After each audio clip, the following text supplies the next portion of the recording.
boa tarde a todos vocês. Estamos aqui hoje para gravar mais um episódio do Pecuária Roxa Podcast. E como vocês sabem, um dos pilares do nosso canal de podcast é falar sobre manejo, técnica e também inovações dentro da pecuária. E hoje eu estou aqui com dois grandes especialistas do mercado e a gente vai dividir o tema hoje em saúde e nutrição, porque a gente já entendeu que não tem como a saúde e a nutrição andarem separadas dentro do nosso mercado.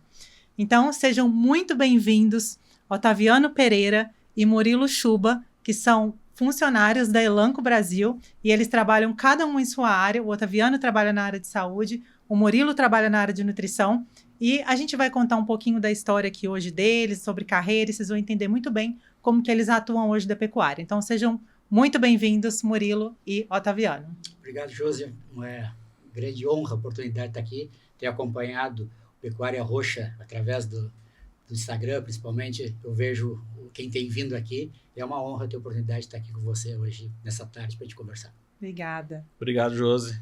Uma satisfação estar aqui hoje. Eu também acompanho um pouquinho aí do Pecuária Roxa nas redes.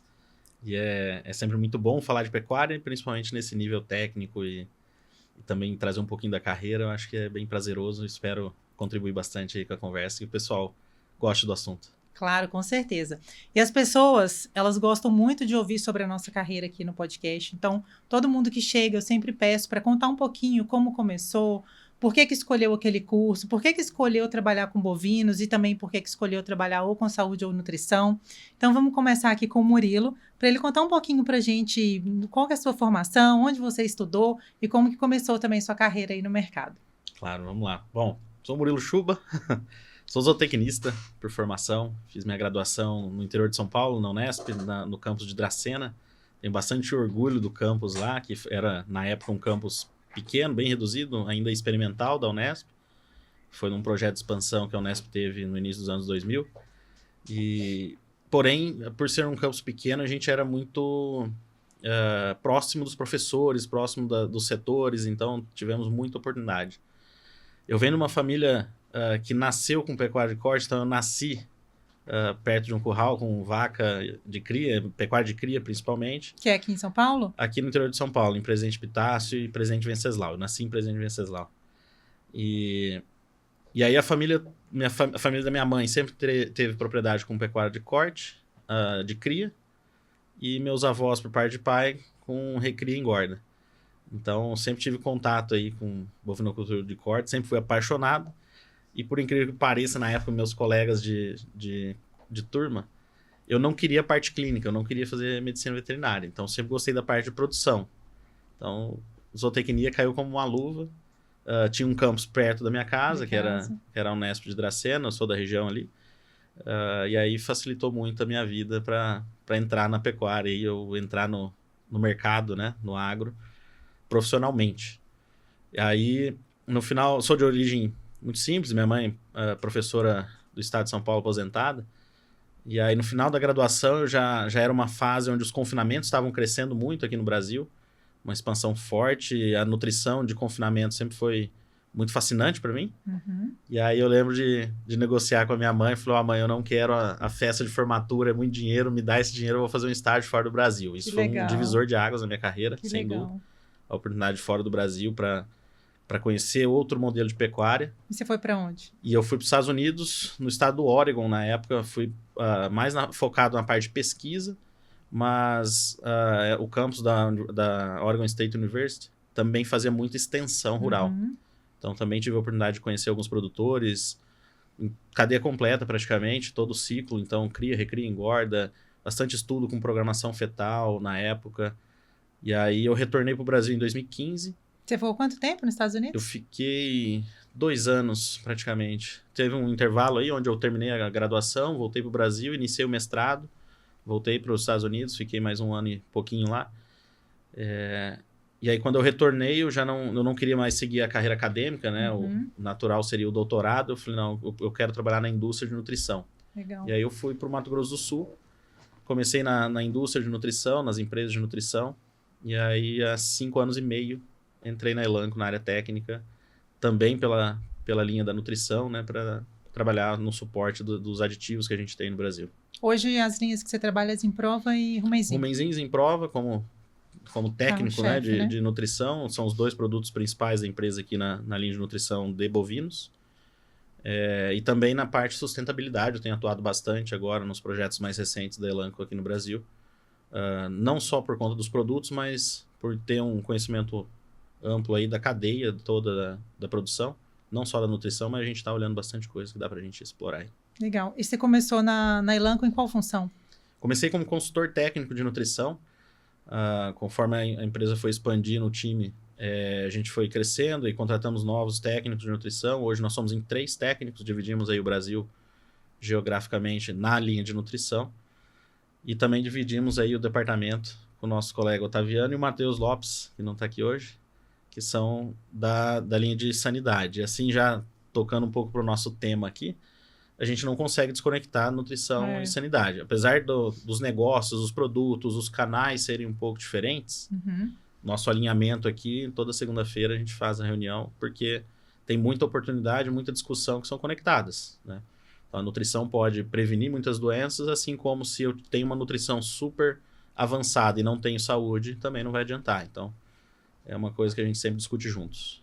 Muito bom. Vocês viram que tem uma experiência internacional aí, né, gente? O último episódio que a gente fez também, a gente falou muito sobre isso. Então, Murilo, tem muitas pessoas que nos assistem aqui que às vezes têm a vontade de ir para fora ou que têm dúvida, será que é importante eu ter uma experiência internacional? E a gente sabe que para trabalhar em multinacional hoje é importante também a gente se desenvolver nesse lado, né? Mas muito obrigada e a gente já vai falar bastante aqui agora sobre nutrição. E eu queria, Otaviano, que você se apresentasse um pouquinho, contasse um pouco da sua história. Um passarinho aí me contou que já são 20 anos de Elanco. 20 anos, hein, gente? É chão dentro de uma empresa, é uma carreira muito consolidada. Então, conta pra gente um pouquinho aí da sua história. Bom, José, obrigado pela oportunidade. Então, meu nome é Otaviano Pereira, eu sou natural do Rio Grande do Sul, moro em São Paulo já há 21 anos, desde que eu entrei na indústria, me mudei para o estado de São Paulo, morei 14 anos na capital e estou aí já, na verdade, fiquei 6 anos já morando em São José dos Campos. Bom, eu sou veterinário de formação, venho de uma família de veterinários, meu pai era veterinário, meu irmão é veterinário, meu pai foi diretor de um laboratório veterinário, que já um extinto Leivas Leite, no Rio Grande do Sul, meu pai era diretor técnico, e foi professor da universidade, então eu sempre tive a veterinária meio com uma naturalidade da carreira que eu ia assumir. Entrei para a universidade em 1987, então já faz muito tempo que eu estou chegando aos 40 anos de formado, né? Mas quando eu entrei, eu fiz um caminho um pouco inverso do que a grande maioria das pessoas. Aquela época, a maior parte das pessoas, quando entravam, pensavam em trabalhar com animais de produção, e eu, nessa época, eu mexia com cachorro de exposição. Então, eu apresentava cachorro de exposição, e eu entrei pensando em trabalhar com clínica de pequenos animais. Ao longo da formação, houve uma inversão. Todos os meus colegas que queriam produção acabaram indo para a área de PET, de clínica de pequenos animais, e eu acabei indo para a área de clínica e saúde de grandes animais, bovinos e ovinos. No final da minha formação, formei em Pelotas, na Universidade Federal de Pelotas, eu tive a oportunidade de fiquei 6 meses no Uruguai, trabalhando lá e fazendo meu estágio final de curso, onde aí aprofundei muito na questão de produção animal mesmo, em pastagens, e vi que era o caminho que eu me interessava. Na volta, eu fiquei uns 2 anos na universidade, na área de patologia, só que depois de fazer meu mestrado em zootecnia, na Universidade Federal do Rio Grande do Sul, em Porto Alegre. Saindo daí, eu, ao longo da formação, tive uma experiência de docência também durante esse período do mestrado, e eu acabei indo para o Senar, Serviço Nacional de Aprendizagem Rural. Fiquei mais ou menos uns 2 anos como instrutor, depois assumi como supervisor. Então, fazendo trabalho de extensão. Exato. Educação de adultos, fundamentalmente capacitação de produtores e trabalhadores rurais nas mais diferentes áreas, fundamentalmente de produção animal. Eu trabalhava com confinamento de bovinos e manejo de produção de ovinos, na época que eu estava dentro do Senar.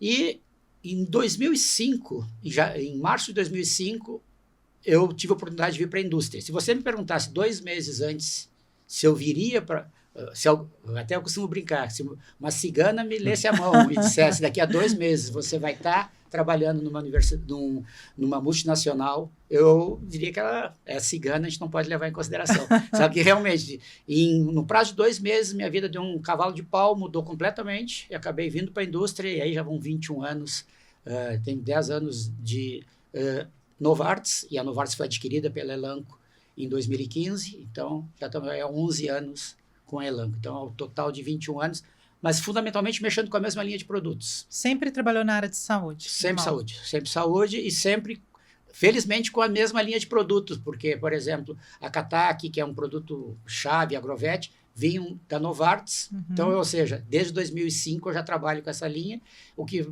dá uma boa base para a gente conseguir montar estratégias e, principalmente, trazer, como o Murilo Schuba comentou muito bem, a gente conecta. A Elanco é a única empresa hoje do mercado que conecta saúde animal e nutrição, porque ela tem essas 2 linhas e essa separação ela é muito mais acadêmica do que uma separação real.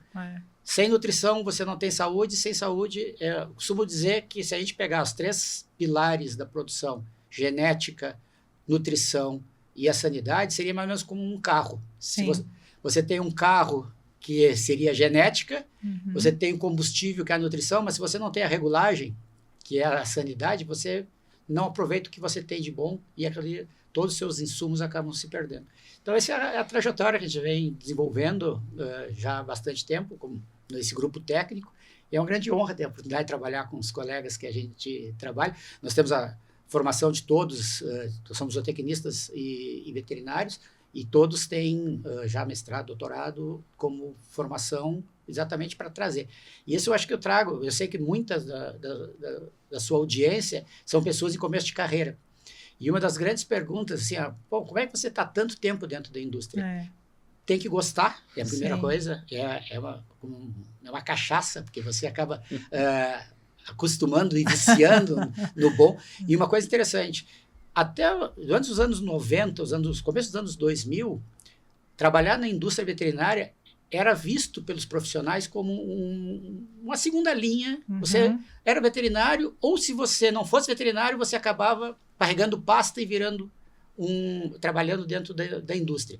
E ao longo desses últimos 20 anos, 30 anos, isso inverteu completamente. Hoje, os bons veterinários, os bons agrônomos, os bons zootecnistas são os contratados pelas indústrias, porque os produtos evoluíram, a informação cresceu, o produtor está cada vez mais qualificado e exige uma assistência, exige uma abordagem que seja o mais técnica possível. Então, não é raro hoje você ver doutores, mestres dentro das indústrias, exatamente porque o mercado avançou e esse avanço que bota o Brasil no status que tem na agricultura e na pecuária mundial. Sim. E, Otaviano, eu sei que você tem um lado também de pecuarista aí, né, dentro da sua, vamos dizer, carreira no mercado, e eu acho que isso é super importante, porque uma coisa complementa a outra, né, o seu olhar de pecuarista e também de trabalhar no universo corporativo. Conta para o público aí um pouquinho de como que é, onde que é a sua fazenda e como que você concilia esse trabalho de pecuarista com o corporativo e a importância também de ter o olhar do pecuarista e trabalhar com o produtor rural, que você trabalha também atendendo o produtor, né? Então, conta para o público um pouquinho como que é importante ter também essa experiência aí dentro da sua carreira.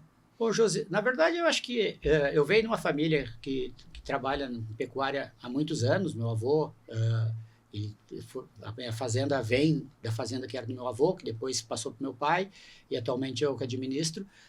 Acaba sendo uma dupla jornada, né? Trabalhar na indústria e trabalhar também para o privado, sendo que eu moro aqui, a propriedade lá no Rio Grande do Sul, tenho um gerente que é meu braço esquerdo, meu braço direito, que a gente conversa mais, eu costumo dizer que eu converso mais com ele do que eu converso com a minha mãe.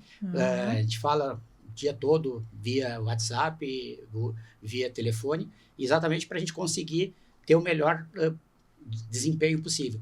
Essa oportunidade de ver os 3 lados, eu tenho o lado de produtor, tenho o lado de técnico e tenho o lado de indústria. Então, eu trabalho com insumo, com a tecnologia e com a parte de produção. Isso permite construir uma racional de trabalho que eu acho que, para mim, me dá uma boa segurança, porque muitas coisas que a gente defende como técnico, eu vejo a viabilidade ou não como produtor. existe um gap grande, tem um espaço entre o que é para ser feito e o que pode ser feito. Uhum. Isso, muitas vezes, os técnicos, quando não têm uma experiência mais real de trabalho, assim, como que esse produtor não está fazendo determinada tecnologia? Às vezes é porque não tem dinheiro para fazer. Uhum. Você não tem o recurso, ou você tem um ciclo muito longo. Então, saber que precisa adotar a tecnologia, não acredito que não tenha um pecuarista, um agricultor que não tenha isso como claro. Uhum. Mas, às vezes, ele não consegue, porque do couro sai a correia. Sim. Ele precisa pagar essa tecnologia. Quem trabalha com cria, que é o meu caso, às vezes você está investindo... Eu investi em 2025, vai nascer agora em 26, e eu vou vender o bezerro em 27. Ou seja, você tem 2 anos para retornar um investimento que você faz e você sabe que ele vai retornar. Só que às vezes você investe na baixa e vende na alta, que é o melhor dos mundos, e o inverso também acontece. Às vezes você investe na alta e na hora que você vai vender, o mercado virou. Essa vivência que me permite ter um pouco mais de...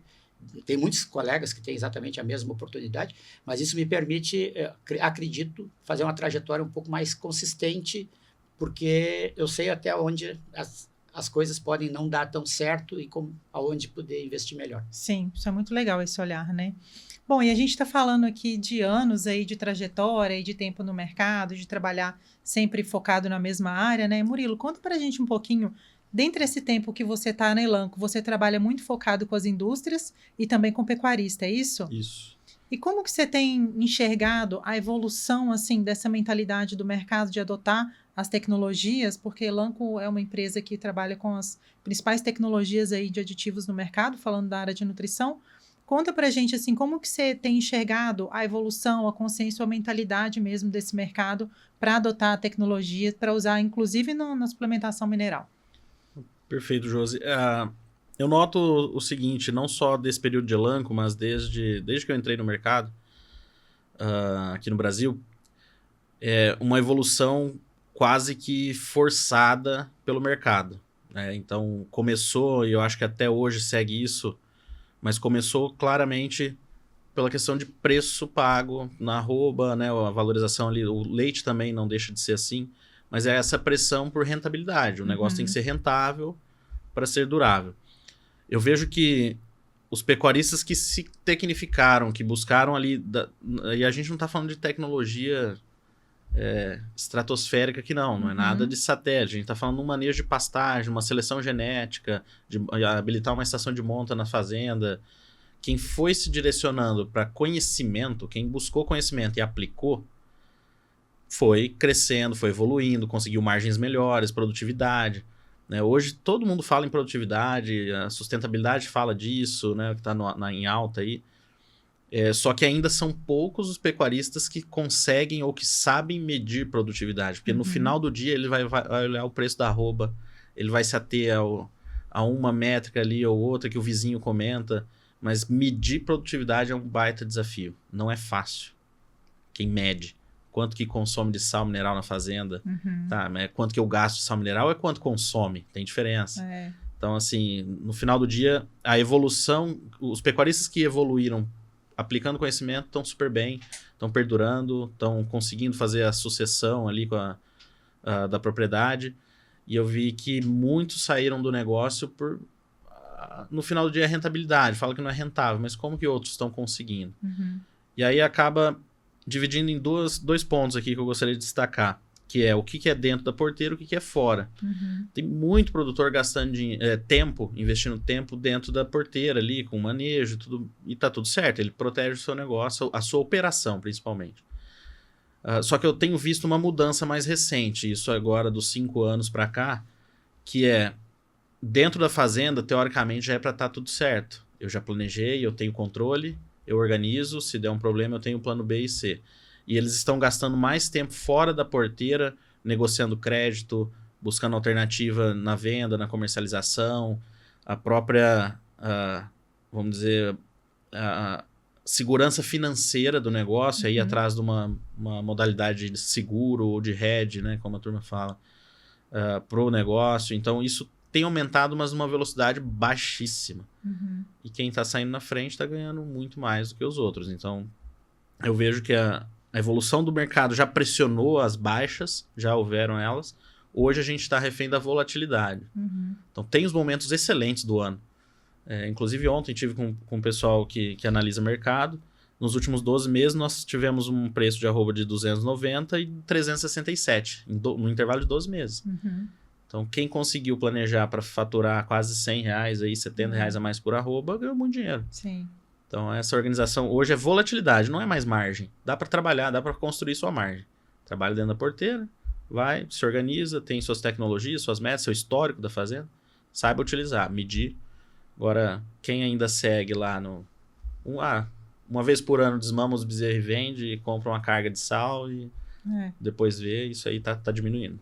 E nas indústrias, você acha que elas, nos últimos anos, se abriram mais ao uso de novas tecnologias e de colocar mais tecnologias nas linhas de produtos, mesmo nas linhas mais básicas, porque isso foi uma demanda do mercado? Porque a gente vê também, assim, nos últimos anos, foram muitos estudos sendo feitos, né? Principalmente ali na Apta de Colina, Flávio e Gustavo levaram muito conhecimento para o campo, fazendo um trabalho não só científico, mas também de extensão.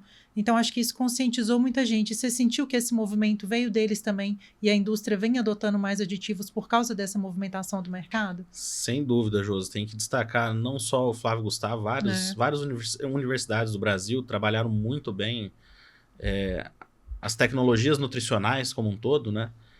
E com certeza eles foram grandes disseminadores da informação, mas ainda vejo as barreiras de adoção das informações. Uhum. Né? Às vezes eu vi um estudo em São Paulo, na Apta de Colina, mas a minha fazenda é aqui em Rondônia, não vai dar certo. Meu vizinho não testou, ou eu preciso testar aqui primeiro para ver se vai dar certo. Então ainda tem muita resistência, isso...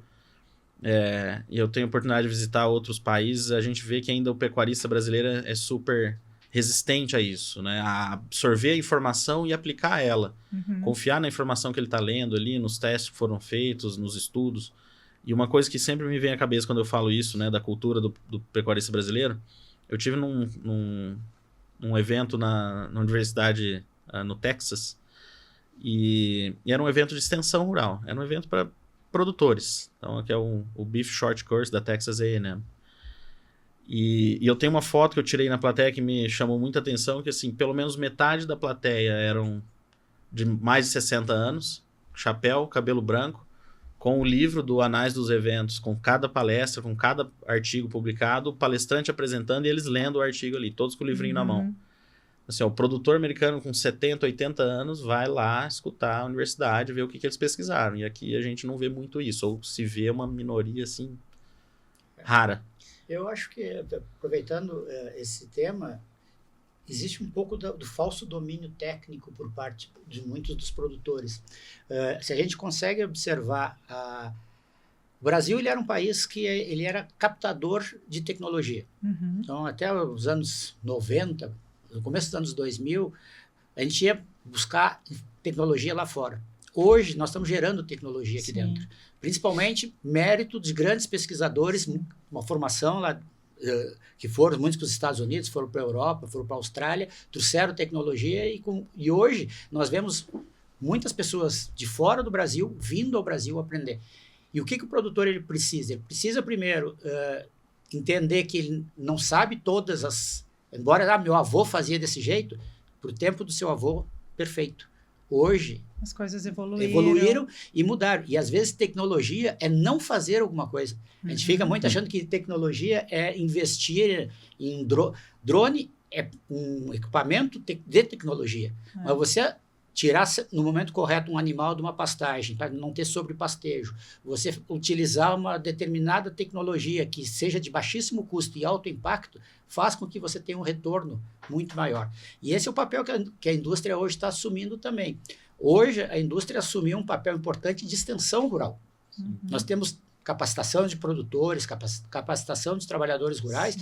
Nós fazemos durante a nossa jornada do dia a dia, junto com empresas como a Emater, como as universidades, ou até como consultores privados, mas está todo mundo levando tecnologia.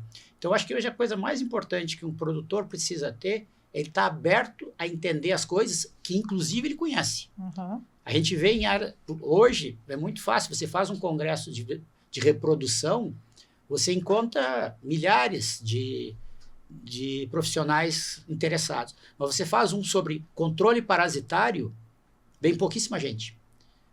E aí a gente pensa, tá, porque todo mundo sabe sobre controle de parasito? Muita gente acha que sabe. Uhum. Se a gente pergunta hoje para o produtor qual é o seu maior gargalo, ele diz controle parasitário. Então, os profissionais, eles precisam buscar conhecer mais doenças infecciosas, doenças parasitárias, doenças metabólicas, para poder trazer para o seu cliente aquela ferramenta que vai ser transformadora. No gado leiteiro, a gente já viu acontecer muito isso. A pecuária leiteira, ela avançou muito nos últimos anos, principalmente pela demanda que a vaca leiteira de 30 anos atrás, ela fez uma metamorfose. Ela é hoje é uma máquina de produzir leite, que inclusive nas fazendas de robô ela se auto-ordenha. Então, chegamos nesse nível de tecnologia no Brasil, que a gente imaginaria isso nos anos 70, nenhum produtor acreditaria que a gente estaria nesse ponto. E nós estamos trazendo isso hoje para a pecuária de corte. Uhum. Eu acho que o confinamento é a grande fronteira que abre. Hoje nós estamos trabalhando com TIP, com RIP, usar sal mineral, adensados, suplementação deixou de ser uma coisa para alguns produtores, hoje está corriqueiro para ser feito, só que a gente precisa aprender a fazer. Deixa que eu faça do meu jeito, isso muitas vezes, o seu jeito não vai trazer a rentabilidade que a gente que o Murilo traz como sendo uma das bases. Né? Vale adicionar, até respondendo diretamente a pergunta, em relação à indústria, pelo menos na parte de nutrição, eu acho que a indústria também se abriu muito à tecnologia, porque ela também entendeu o papel dela de extensão, como extensionista. Então, ela entendeu isso, claro, numa maneira de colocar isso no negócio e gerar valor para o produtor. De levar a informação para o pecuarista. Exato. Hoje, também. A empresa, por exemplo, de nutrição, ela não só fornece o sal mineral, ela vai lá, explica a metragem de coxo, olha a estrutura, leva informação do manejo do pasto, porque o produto tem que dar resultado. Se tem uma tecnologia ali, ela tem que ser bem utilizada, tem a dose correta, a frequência de consumo e tudo mais. Então, a indústria de nutrição acaba sendo também um extensionista. Sim. E é nítido a evolução que houve nas equipes aí das empresas. Isso é né? O nível técnico comentar. é fantástico. Isso é muito evidente para a gente, que trabalhamos através dessa indústria, né? E a demanda que a gente tem diária aí é impressionante, de dúvidas, pedindo artigo científico, a régua está subindo. Isso é legal que vocês trabalham também em conjunto com a indústria, ajudando também a treinar essa equipe da indústria naquilo que vocês competem, né? Com relação aos aditivos, aos produtos de saúde animal. Fundamentalmente, o sucesso, ele não é fragmentado. Se você... Eu costumo falar isso muito até com os colegas que trabalham na indústria de venda de sêmen, por exemplo, das centrais de inseminação. Se você não tiver uma sanidade, uma nutrição bem estabelecida, o melhor touro adquirido para fazer uma IATF, que pode ser o maior sucesso em termos de IATF, se você não tiver a sanidade, não tiver a nutrição, todo aquele investimento que você fez em genética, você não consegue capturar valor. Então, ou seja, o nosso sucesso como indústria é o mesmo, ele depende diretamente do sucesso do produtor. Então, se o produtor não andar bem, a indústria não anda bem. Então, ou seja, não existe essa divisão, porque nós somos parte do problema do nosso cliente. Se o cliente resolve o problema, a gente avança e, principalmente, fideliza. Fidelidade, eu acho que hoje se você perguntar o que é uma das ferramentas que as empresas mais valorizam hoje, é fidelidade, nós sermos fiéis com os nossos clientes e construir essa fidelização, porque isso pereniza a nossa possibilidade de trabalhar no médio e longo prazo. Não é vender uma vez, é vender a vida toda. Sim. Otaviano, você acha que quando a gente está falando de saúde e nutrição, para a gente vocês, né, que estão dentro da indústria, sabem que vocês trabalham com isso há anos, você acha que o pecuarista entende isso da mesma forma, que isso vem evoluindo, que é tão importante quanto a nutrição ele olhar também para esses dois pilares em conjunto, que a gente sabe que a saúde também é super importante, mas você acha que ele vem evoluindo para combinar esses dois fatores dentro da fazenda também? Eu acho que já existe uma evolução, ela não é uniforme. Nós vemos gente muito mais inteirada hoje desse tipo de situação, porque uma das coisas que me chamava muita atenção era a banalização das taxas de mortalidade. não era raro um produtor dizer assim, perdi X animais ao longo do ano, eu perdi 4, perdi 5, eu tenho 2, 3, 5% de perda. Isso é impossível você ter, por exemplo, no nascimento, quando a gente fala na cria, você tem níveis, óbvio, que você não vai ter mortalidade zero, mas você chegar a 10, 15% de mortalidade de bezerros, seria a mesma coisa que uma indústria de carros, a cada 100 carros, perder 15. Isso é inadmissível. Então, ou seja, a gente tem que trabalhar esse conceito e os produtores que estão avançando nisso, eles não estão avançando num foco só. Ele olha todo o sistema e vê como que ele consegue melhorar, porque ele melhora o sistema e aí ele melhora aquele indicador. Mexer no indicador só, muitas vezes, não vai levar você para um caminho maior. Você tem que nutrir, ter melhor sanidade, e aí você vai ter vacas mais férteis, taxas de natalidade melhor, taxas de sobrevivência maior, taxas de desmama, ou seja, você mexeu num determinado pilar e você colheu em todo o resto da cadeia. E se você errar num, também muitas vezes você puxa a carta de baixo do castelo e as cartas caem todas. Então a gente tem que saber equilibrar, e eu acho que tecnologia...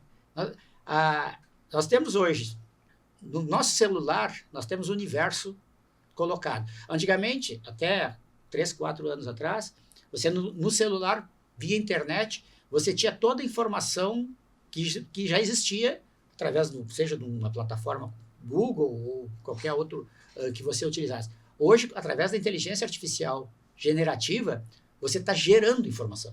Então, você pode estar no meio do mato, se tiver a capacidade de pegar o satélite, se você tiver um acesso à internet, você tem a informação mais precisa do mundo.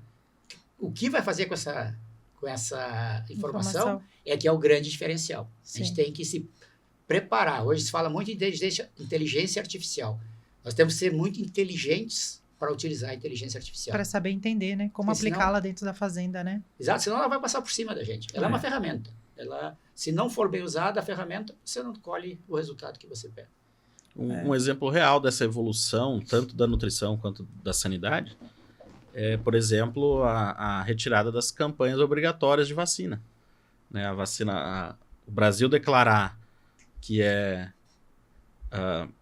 seguro, né, ou é livre de aftosa sem vacinação, já é um exemplo prático dessa evolução, de como que a gente consegue hoje controlar alguns problemas sanitários, como que a produção brasileira melhorou.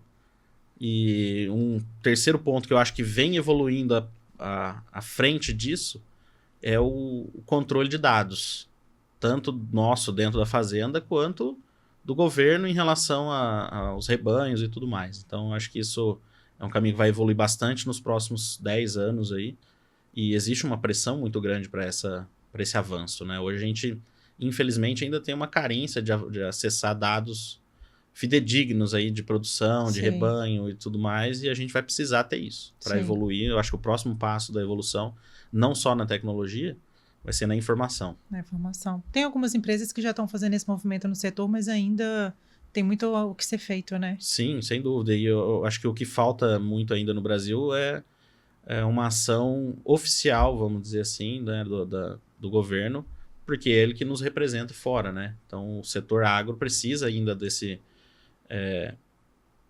alinhamento com o governo em relação aos dados nacionais, para que a gente consiga trabalhar isso fora, melhorar a exportação, valorizar mais o nosso produto, porque a gente precisa calcular ele melhor, mostrar como que é bem produzido aqui. Sim. E aí a gente volta também naquele assunto dos bastidores aqui, que é como comunicar isso, né? Mas eu acho que a informação e a comunicação vão ter grandes avanços aí na pecuária e no agro, de um modo geral, nos próximos anos. Vamos trabalhar para isso. Isso aí. Murilo, aproveitando que a gente falou aqui bastante de pecuarista, a gente já falou um pouquinho das tecnologias, de consciência e mentalidade. Eu sei que você roda bastante aí, Brasil inteiro, né? Na sua visão, assim, o que mais diferencia um produtor que é mais eficiente na fazenda, com maior rentabilidade? O que ele faz de diferente, um produtor de mais sucesso hoje dentro da pecuária? Pode pegar um nicho aí, se você quiser falar, ou de confinamento ou de pasto. Na sua visão, assim, a experiência prática que você tem, do tanto que você conhece pessoas e conversa, enfim, o que diferencia esse produtor que está indo bem? Porque tem muita gente reclamando do mercado, né? A gente vê muita gente falando de preço e que não está dando lucro, atividade e tal, mas com certeza, igual você comentou, para alguns a atividade está funcionando e tem algum motivo para isso. Alguma coisa eles fazem de diferente, né? Conta pra gente, na sua experiência em relação a isso, o que você acha que é? Claro. É difícil, dificilmente vai ter uma resposta de uma coisa só, né? Mas se eu fosse tentar resumir, eu diria que é um pouco da visão do negócio da fazenda. Por quê? Porque aí ele começa a olhar investimento, ele começa a medir melhor o que ele produz dentro da fazenda, como ele produz, na velocidade que ele produz. Então não é só, eu vendi um boi de 20 arrobas, ano que vem eu tenho que vender um de 21. Não é só isso. Ele não olha só GMD, ele está olhando qual que é o investimento dele, quanto que ele está aportando de dinheiro, quanto que isso está custando para ele no crédito, quanto que isso está retornando dentro do ano fiscal. Eu diria que é a profissionalização da fazenda. O negócio. E aí o como, isso vai variar absurdamente de acordo com a região, com o tamanho da propriedade, com o tipo de atividade. No leite, você tem uma receita praticamente diária. Na cria, você tem uma receita a cada um ano e meio. Então, o fluxo de caixa muda bastante, mas, de modo geral, assim, eu vejo que quem tem mais sucesso é quem já trabalha a fazenda como um negócio, como uma empresa. Como uma empresa, né? Exato, ele tem que olhar todos os índices zootécnicos, todos os parâmetros zootécnicos e, claro, norteado pela rentabilidade. Ontem mesmo, durante uma palestra, eu estava comentando sobre análise do negócio. A primeira coisa que eu vou avaliar é lucro, né? Lucro por cabeça, tá ok. Aí eu vou olhar os índices zootécnicos que vão alterar essa linha final aí, esse lucro. Se eu estou entrando num ano, né? Eu trabalhei o ano passado com uma dieta à base de milho, porque o milho estava barato. Aí esse ano o milho subiu. Eu estou disposto a diminuir meu GMD lá, que o produtor tenha todo o ego ali para olhar, não, o ano passado eu tive um 800 no confinamento, eu tenho que ter no mínimo um 800 esse ano. Mas eu estou disposto a deixar cair esse GMD para usar um coproduto e deixar mais dinheiro no meu bolso? Sim. Tudo bem cair meu GMD, mas vai deixar mais dinheiro por boi. Eu acho que essa visão de negócio que ainda falta. Tem muita gente que fixa ainda só no ganho médio diário e tem vários fatores que influenciam nele, né? Sim. Então... E aí eu vejo isso. Acho que quem está indo bem é quem está tratando o negócio como uma empresa. A fazenda, né, o negócio rural como uma empresa. E devidamente tem um CNPJ, tem tudo lá. Então, acho que é olhar um pouco mais isso, dessa maneira. E, Otaviano, você acha que esses perfis de pecuaristas do gado de corte, eles estão perdendo eficiência, né, em lucratividade, rentabilidade aí dentro da fazenda por estar deixando de olhar para alguma coisa ligada à parte da saúde? Na verdade, se a gente pensar, a saúde ela não é considerada muitas vezes como a base, e sim ela está dentro do sistema como um todo. Um pouco do que o Chuba levantava, eu acho, às vezes, a pecuária, principalmente, mais que a agricultura, a gente vive meio que uma síndrome de Alice no País das Maravilhas, né? Se eu não sei para onde eu vou, todo caminho é bom. Então, ou seja, eu não sei o que você vai estar fazendo o ano que vem. Muita gente vai dizer, produzindo boi. Tá, mas de que forma, como, para que mercado? Quem é que está comprando o seu boi? Eu trabalho um pouco com genética também. A coisa que eu mais me preocupa é saber o que o meu cliente de touro precisa. Para que, a partir daí, eu vou construir esse touro para esse mercado. Eu não posso vender o touro que eu quero. Eu tenho que vender o touro que o cliente deseja. Então, eu acho que na questão da sanidade, primeiro, a gente tem que entender que sanidade ela não é negociável. Se você levar em consideração, o custo total de sanidade dentro do custo de produção, ele oscila entre 3% e 5%, considerando o veterinário dentro desse custo. Então, de tudo que se gasta em uma propriedade, menos de 5% representa sanidade. Nutrição está por volta de 70%. Então, ou seja, você às vezes, a primeira coisa que faz quando um negócio fica ruim, por um determinado ciclo pecuário, a primeira coisa que faz, bota o veterinário para a rua. Segundo, começa a usar produtos mais baratos para não gastar. Só que você está economizando em 2% do seu custo e você não aproveita toda a alimentação, toda a genética, todas as oportunidades de mercado, porque para muito produtor hoje, na arroba de 370, ele não tem boi para vender. Ou pior, numa arroba de 370 ele pode estar quebrando, porque o custo dele não... Ele precisaria, talvez ele perca dinheiro com uma arroba de 400. E ele pode ganhar muito dinheiro com uma arroba de 350. Se o custo dele é entendido e ele consegue trabalhar com tecnologia. O assessoramento técnico hoje, eu acho que é uma das grandes ferramentas que os produtores de ponta estão adotando. É entender que não se sabe tudo, entender que precisa até um ar de fora. Qual é a função do consultor? Eu vejo o consultor como um conselheiro que olha de fora e consegue ver o que você não está enxergando. Eu tinha um dos meus mentores, que é o Carlos Dourado, muitos conhecem ele, ele tinha uma expressão que era fantástica, que era a seguinte: Tiger Woods, jogador de golfe, ninguém jogava mais, o técnico dele não jogava mais que ele. Mas por que um cara que jogava tanto golfe precisava ter um técnico? Porque quando ele está jogando, ele não consegue ver a posição do braço, a posição da perna, a forma que ele está posicionado. Tem alguém de fora olhando. Né? Então, ou seja, ele joga muito mais golfe do que o seu técnico, mas o técnico melhora ele. Então, a função do consultor é enxergar como eu posso produzir melhor. E, às vezes, é um ajuste mínimo. Sim. É ajuste, assim, é coisa que a gente fica olhando assim, por que eu nunca fiz isso antes? É que exatamente eu estava envolvido na correria do dia a dia, envolto em pagar funcionário, e será que chove, não chove, como é que está o mercado? E às vezes eu precisava fazer uma tomada de decisão que um consultor pode ajudar. Por isso que eu acho que tem muitos consultores, muitos acadêmicos que acompanham o Pecuária Roxa, que eu acho que se tem aquelas coisas que a velha guarda pode trazer como uma sugestão. A voz da experiência. Sejam cada vez mais proativos e entendam o negócio do seu cliente. Um veterinário, um agrônomo, um zootecnista que não entende do que o cliente está fazendo, ou como é que vai pagar a conta, inclusive do seu próprio salário, a gente tem dificuldade. Então, a gente tem que se profissionalizar como técnicos e os produtores se profissionalizarem como empresários. Não interessa se a propriedade tem 10 hectares ou 10 mil hectares. É uma empresa. Se você vive dela, ela é a sua empresa e a gente precisa viver cada vez mais sintonizado. Tecnologia, pessoas, eu acho que nunca se falou tanto em capacitação de pessoas. Sim, eu viajo o Brasil inteiro e não tem um lugar que a gente vá que não reclamam de mão de obra. Só que aí, o que está sendo feito para melhorar a mão de obra? Sim. A gente vai ficar reclamando para os próximos 5, 6 anos? Há 10 anos atrás, mão de obra é um problema e os próximos 10 vai ser, talvez, pior. Então, a gente precisa capacitar a gente, tornar os nossos negócios, e aí olhando, eu falo pelo lado de empresário, né? A gente precisa transformar a nossa empresa como atrativo para um colaborador. Sim. Se ele não quiser trabalhar comigo, tem alguém que está precisando de um peão bom. Então, ninguém para na minha casa. Quem me diz que ninguém para na casa, às vezes eu fico pensando, o que será que tem de errado nessa casa? Não tem tanta gente sem vontade de trabalhar. Mas, às vezes, tem propriedades que tem funcionários de 4, 5, 10 anos e tem outras que a cada 3 meses muda o funcionário.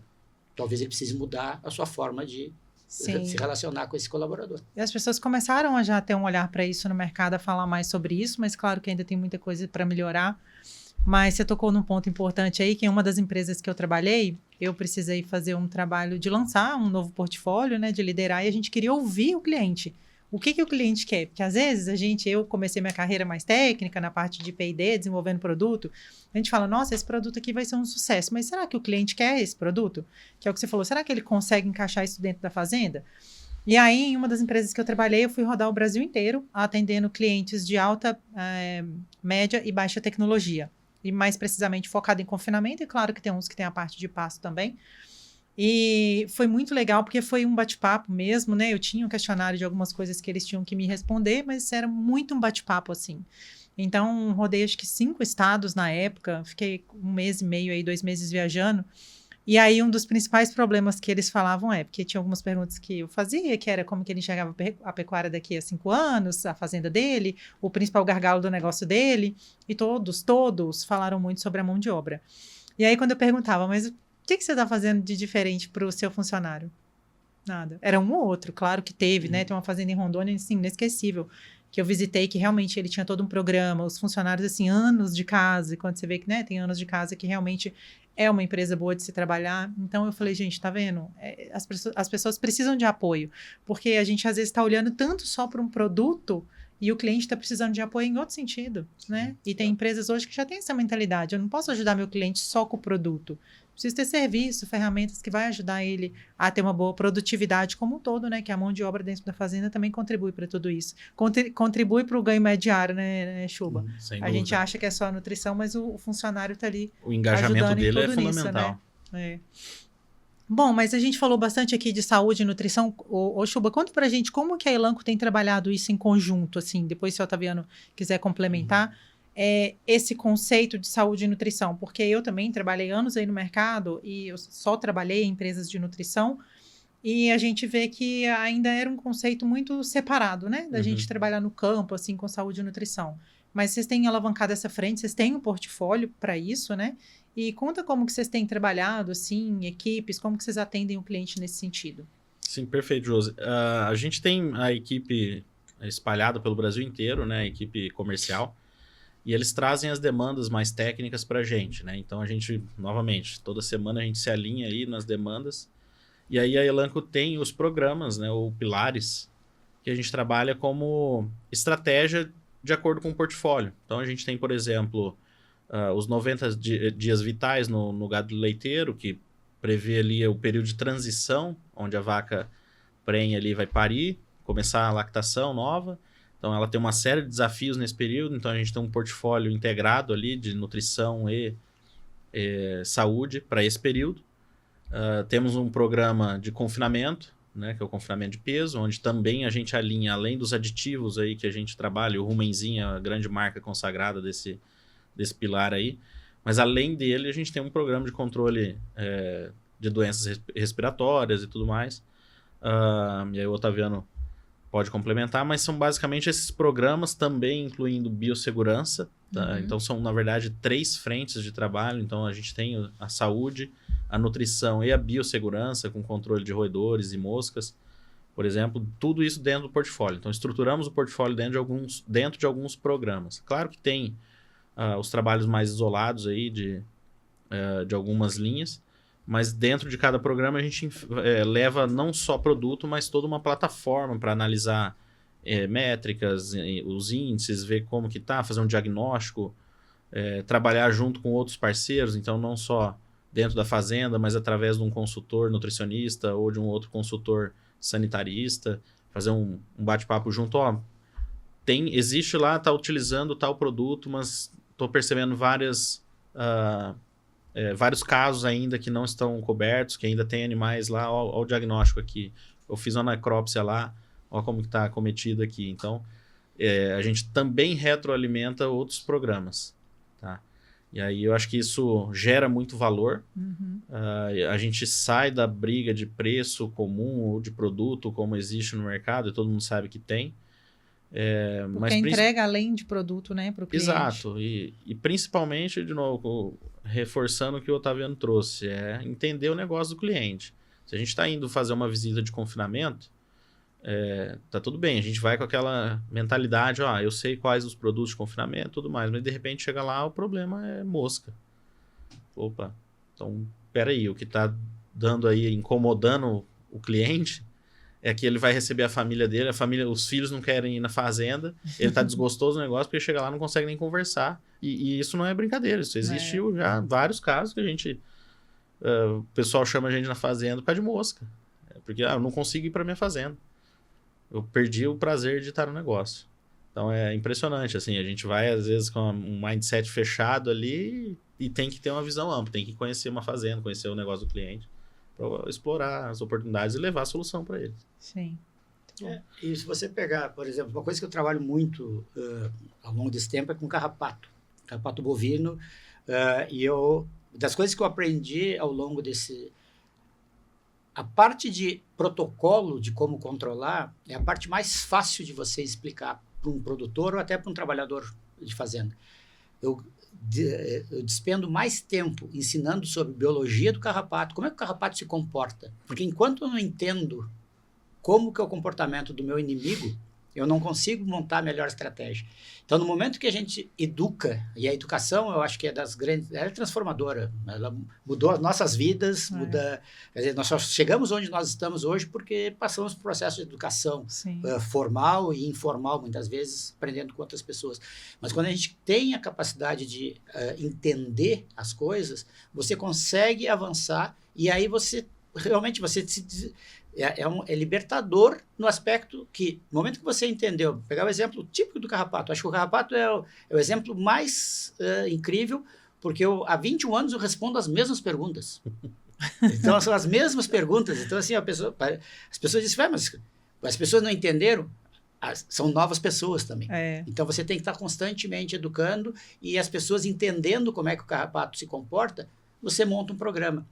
E o inverso é verdadeiro. A maior parte das pessoas que eu converso diz eu estou desesperado, nada funciona, já usei todos os produtos. Aí você faz 3 ou 4 perguntas, ela não tem a menor ideia do que ela está fazendo. Porque ela está tentando, o objetivo dela é matar carrapato. Uhum. E quem controla carrapato, matar o carrapato é uma das, talvez, é uma atividade meio de um processo todo de controle. E eu acho que é isso. Nós temos um programa que chama PIC, que é o Programa Integrado de Controle de Carrapato, que fundamentalmente trabalha com 2 produtos, o Acatac e o Exatect, que a função é a gente montar um programa, mas não somos nós que vamos tocar o programa.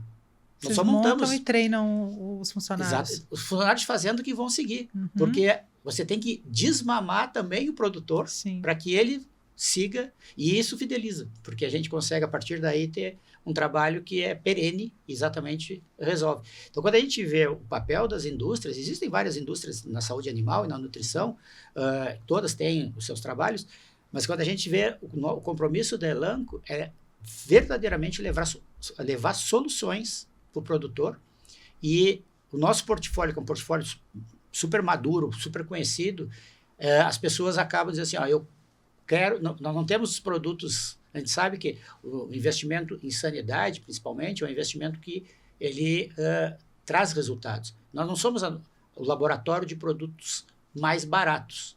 Isso a gente nunca concorreu para ser desse tipo de selo, mas nós temos os produtos que são os melhores e os mais eficazes, porque barato e bom raramente andam de mão dada. Então, quando a gente consegue mostrar para o produtor que o que ele está investindo vai dar um resultado completamente diferente do que... Não existe nada mais barato do que não fazer nada. E, às vezes, a gente vê, como produtor, eu vejo isso, muitos colegas produtores que gastam muito dinheiro com produtos que não funcionam. Nada mais caro do que um protocolo que não funciona. Um produto que não funciona, você gastou igual, menos que gastaria com um produto de premium, mas você gastou, e o pior, você não teve resultado. Sim. Você ficou com prejuízo econômico e de produção. Então, quando você investe em produtos de ponta, você tem um resultado também que é diferenciado. E esse é o nosso papel. Acho que todo dia a gente acorda de manhã para buscar melhorar a vida de alguém. Eu acho que se a gente consegue isso direto, é muito gratificante. Esse que é o sucesso do nosso trabalho, né? Isso é gratificante. E retroalimentar também. A gente também chega em locais que a gente não tem uma solução, ou é um problema novo. Então, a gente também traz isso como oportunidade. Aí tem o departamento de pesquisa e desenvolvimento, que a gente também comunica semanalmente. Então, eu falo bastante assim, para mim, é muito prazeroso fazer a tradução da pesquisa e da inovação para o produtor. Então, a gente conseguir levar esse benefício para a ponta. Sim. Mas, ao mesmo tempo, chega lá, qual que é o desafio agora? Então, vamos tentar trazer e vamos tentar resolver. A gente também trabalha na outra mão, né? Trazendo informação do campo para dentro da indústria e gerando também um certo desconforto, ali, um desafio, precisamos evoluir nessa e nessa e nessa. O mercado está indo para cá, vamos nessa oportunidade, Qual produto que a gente, por exemplo, tem fora do Brasil que dá para trazer para cá, que vai ajudar o produtor aqui. E para a gente trabalhar, todos os técnicos, eu e o Chuba e os nossos colegas, nossas posições são nacionais. Então, por exemplo, numa semana eu estou em Rondônia, na seguinte eu estou em Santa Catarina, e depois eu vou para Minas. E a gente consegue pegar uma tecnologia, é raro o dia que a gente não aprende uma coisa nova com um produtor ou com um trabalhador numa fazenda, e a gente pega uma tecnologia super interessante, que foi desenvolvida por um peão de fazenda lá em Rondônia, e leva para um outro funcionário de fazenda no Paraná, que estão 2.000 quilômetros distante, e a gente faz essa conexão, a gente aprende, a gente faz esse intercâmbio, né, de informações. Isso é fantástico para nós, como nossa carreira e com nosso crescimento pessoal, e a gente consegue, às vezes, solucionar coisas que são muito simples de ser solucionadas, mas que o dia a dia não permite. Em nutrição, eu tenho visto, acho que o avanço grande que a gente vê hoje em termos de pecuária é as pessoas aprenderem a dar comida para gado.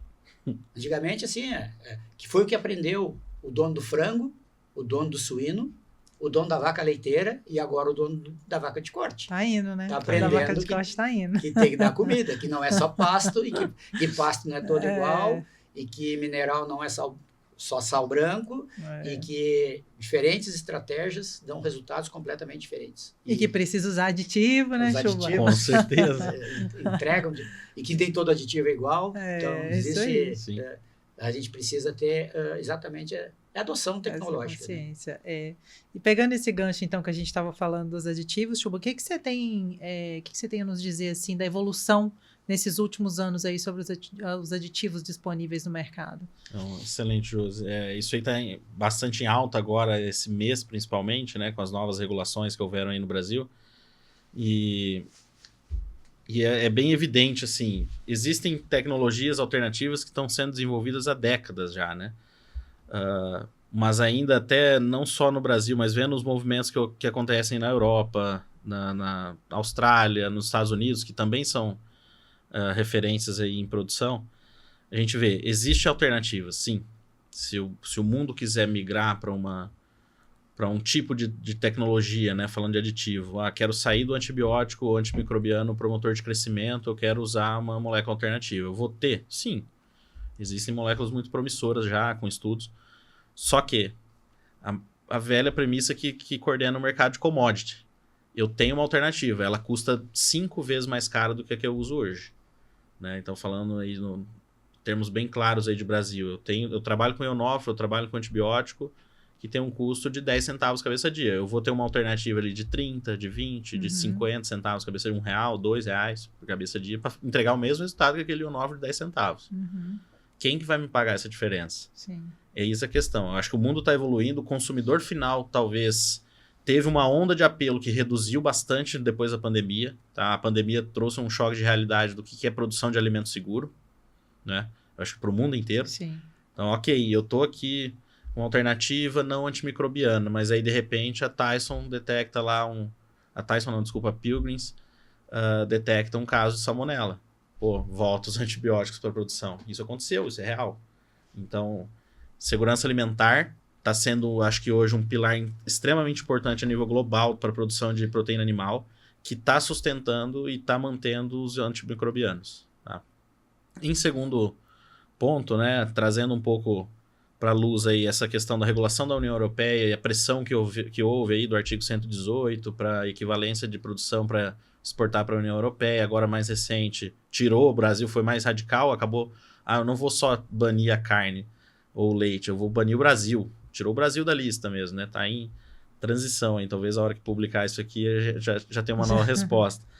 Mas isso é 100% político. Não tem 1% técnico nessa discussão. Tá? Então, o que o mercado tem? O mercado tem boas alternativas para todas as tecnologias. Então, tem aditivo antimicrobiano, como o Rumenzinho, que está há mais de 50 anos no mercado, super provado, mais de 5 mil trabalhos científicos publicados, não tem discussão. Entrega aquilo. Eu tenho uma molécula alternativa que pode fazer a mesma coisa. Vai custar mais caro. Então eu vou procurar um mercado que vai pagar por isso. E tá tudo certo, o mercado vai se encaixando. Mas, de novo, quando a gente fala de commodity, são ciclos, o mercado é ciclo, pode olhar os últimos 50 anos. Ontem eu estava fazendo análise do benchmark da Elanco, dos últimos 30 anos de confinamento americano, é ciclo, assim, é inevitável. Tem o ciclo de alta, vai investir mais, vai usar a tecnologia mais cara, mas a hora que volta o preço, vai tirar a tecnologia ou vai querer usar a tecnologia consagrada. Sim. Eu acho que a gente tem que ter todas à disposição. Essa é a minha visão como Murilo, zootecnista. Eu acho que a gente tem que ter a caixa de ferramentas. Qual ferramenta eu vou utilizar para apertar o parafuso certo? Isso vai depender do mercado. Então, é o que a gente vem defendendo. A Elanco vem há muito tempo já com um programa de saúde única. Então, se os animais estão bem cuidados, estão saudáveis, vai ter alta produtividade, vai ter rentabilidade, a família vai ficar bem e todo mundo vai ficar saudável, vai comer bem. Esse é o programa da Elanco. Então, o uso consciente dos produtos, eu acho que esse é o passo mais importante. E cuidar das pessoas, né? Através do alimento e da companhia, né? Sim. E você trabalha muito fortemente com o Zimprova e com o Rumensin, né? O Zimprova é a narazina, né? Para quem às vezes não lembra o nome comercial do produto, Rumensin é a monenzina. E vocês começaram muito forte com o Zimprova na recria, né? Desde quando eu estava no mercado de trabalho, a gente trabalhou bastante aí com o produto, nas linhas das empresas. E depois veio expandindo ali para a cria, depois, mais recentemente, para o confinamento. Conta para a gente um pouquinho essas estratégias aí que vocês têm trabalhado de posicionar o Zimprova no mercado e também se tiver algum dado para comentar mais recente de estudo, que a Elanco trabalha bastante com as pesquisas. Comenta aí um pouquinho para o público Josi, entender mais sobre o produto. A descrição está perfeita, né? O Zimprova foi uma molécula, né? A narazina foi uma molécula desenvolvida no Brasil para ruminantes. Já é uma molécula antiga, mas para ruminantes ela foi desenvolvida aqui, e justamente por se adequar no modelo de produção que a gente tem no Brasil, de suplementação a pasto. Então é uma molécula que não interfere em consumo de suplemento, e ela teve uma adoção muito boa justamente pela potência que ela entrega de resultado ou de melhoria de performance nesse cenário. Então dieta à base de forragem, que é difícil para algumas moléculas quando a gente fala de aditivo alimentar, né? A grande maioria dos aditivos estão ali para trabalhar no trato gastrointestinal e principalmente melhorar ali a fermentação ruminal. Então, fazer isso num substrato pobre, vamos tratar com a pastagem, apesar de todos os benefícios que ela tem, mas energeticamente falando, ela é um substrato de baixa energia. Fazer isso, aumentar a performance, aumentar a fermentação, melhorar o perfil de fermentação num cenário desse é desafiador para as moléculas. Então, não é qualquer molécula, não é qualquer dose.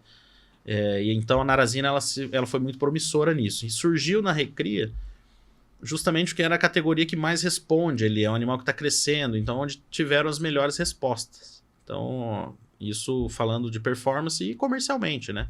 Um animal que valorizou, a recria do Brasil melhorou muito. Quando a gente avançou isso para a cria, a gente vê os benefícios também na cria, mas aí volta no desafio da operação de cria, que é uma operação que já tem menos investimento, porque o fluxo de caixa é mais longo, então a adoção também fica um pouco menor.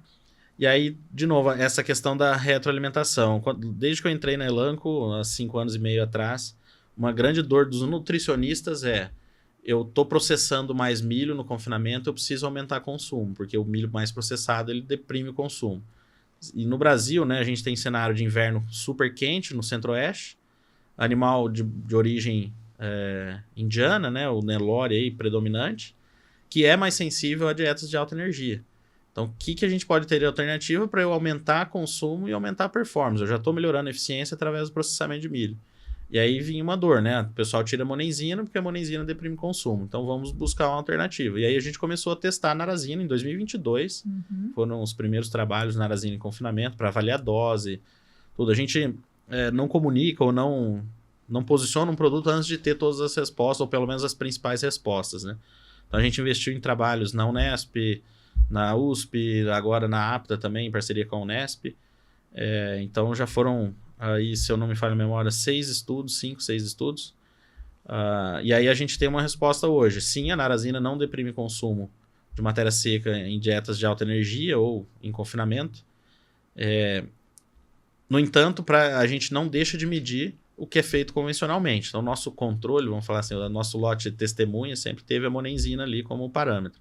Então, ela é super adotada, né, nos confinamentos do Brasil. E a gente nota, ela aumenta consumo sim em relação à monenzina, o animal vai liberar consumo, mantém ali o nível de segurança de fermentação, só que eu tenho que entender uma coisa, eu estou comendo mais, quanto que eu vou ganhar mais para que isso seja rentável? Né? De novo, a gente sempre vai voltar no lucro por cabeça. Sim. Então eu não posso que o animal coma meu lucro também. Né? Então, ok, eu tenho uma alternativa hoje que o animal vai liberar consumo, só que a gente está trabalhando um posicionamento de protocolos. Então eu não vou trabalhar a narazina o tempo inteiro no confinamento. Eu vou trabalhar ela no período que eu tenho maior desafio. Então, eu posso trabalhar ela só no final do confinamento ali, se eu estou trabalhando com altíssima energia e milho mais processado, inicio o confinamento ali com monenzina. Convencionalmente, a monenzina ajuda muito na adaptação por regular consumo. O animal está com uma dieta quente, então evita problema metabólico ali no início. A hora que o animal está bem estável, que começa a depositar gordura, que está com o desafio de consumo, tiro a monenzina e coloco a narazina. Eu vejo que ele tem uma performance melhor sem perder eficiência. Esse que é o ponto. Ou, alternativamente, se eu tenho um animal que já vem trabalhando numa recria intensiva, que já está recebendo suplementação de alto nível, e eu quero que ele entre acelerado no confinamento, eu faço o contrário. Eu entro no confinamento com a narazina, então o animal performa numa fase que ele já é mais eficiente, eu consigo dar mais combustível para ele, fazer ele comer mais. E aí, a hora que eu estou perdendo eficiência lá na frente, que ele está naturalmente caindo a curva dele de consumo, aí eu tiro a narazina e mantenho a monenzina para melhorar a eficiência daí. Então, eu deixo ele mais eficiente na conversão. Então, a gente trabalha esses dois protocolos, ou no início ou no fim. A resposta clássica dos técnicos do agro, né? Tudo depende. Mas é por isso que é importante depende a presença da dieta, do depende do técnico. preço que eu tenho essa dieta. Se eu tenho uma dieta mais cara, eu vou trabalhar mais a conversão. Se eu tenho uma dieta mais barata e soltar consumo para aumentar o ganho individual, pode ser uma opção. Então, hoje a gente trabalhou a narazina para essa alternativa, oferecer essa alternativa. E um detalhe muito importante, que aí a narazina tem uma vantagem. A dose dela é mais baixa, né? A potência dela, como o ionofre, é maior, então a gente trabalha uma dose um pouco mais baixa e ela não mexe no custo cabeça-dia. Então eu vou ter uma alternativa à monenzina com praticamente o mesmo custo do rumensin. Tá? Então o Zimprova hoje, o confinamento, o custo-dose é muito próximo. Otaviano. E tudo isso é interessante, que é essa tecnologia brasileira. Né? Exato.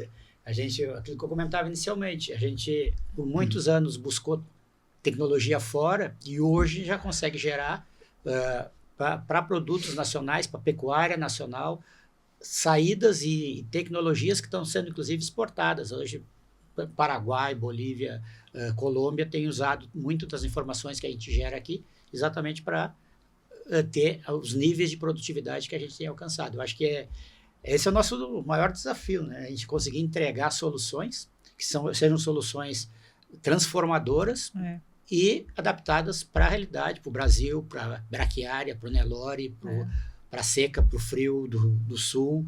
Ou seja, a gente entregar o que o mercado precisa. Isso aí, isso é muito importante, porque é entender o que o pecuarista está precisando, o que o nosso sistema de produção exige, né?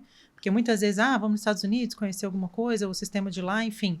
Mas é mais para ter inspiração de alguma técnica ou outra, não é tudo de lá que se aplica aqui e vice-versa. E é importante a empresa ter essa visão, né? E os técnicos também, entender que nem toda fazenda que ele vai, ele consegue aplicar a narazina igual você explicou, ou Zimprova ou na adaptação, ou no fim, enfim, precisa entender do sistema do cliente como um todo para poder posicionar os produtos, né? E Otaviano, conta pra gente um pouquinho quais são as tecnologias em relação à saúde, à sanidade na Elanco que são mais consolidadas no mercado e que você acha que teve uma virada de chave assim na mentalidade do pecuarista no mercado? Bom, nós podemos separar dois grandes universos, que é a pecuária extensiva e a pecuária intensiva.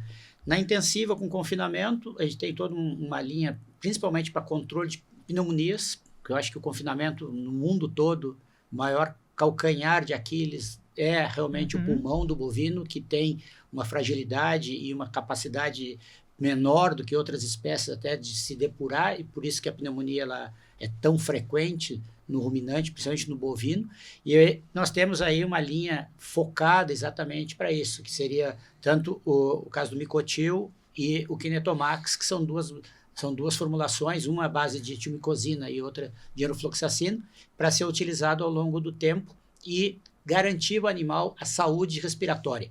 Sem um pulmão adequado, já existem trabalhos americanos que mostram uma perda de 80 a 100 gramas de desempenho por dia quando tem uma lesão pulmonar. Então, hoje, se eu tenho que cuidar alguma coisa, num boi de confinamento, eu tenho que cuidar de 3 órgãos. O rumen dele, que tem que estar funcionando perfeitamente, o pulmão, que tem que estar respirando, fazendo troca respiratória, térmica e mantendo o equilíbrio ácido básico do animal, e casco. Se o pé não tiver levando e trazendo para onde a gente precisa. Então, exatamente essas linhas que a gente mais investe. Na produção extensiva, o controle de parasitos é o nosso principal carro-chefe.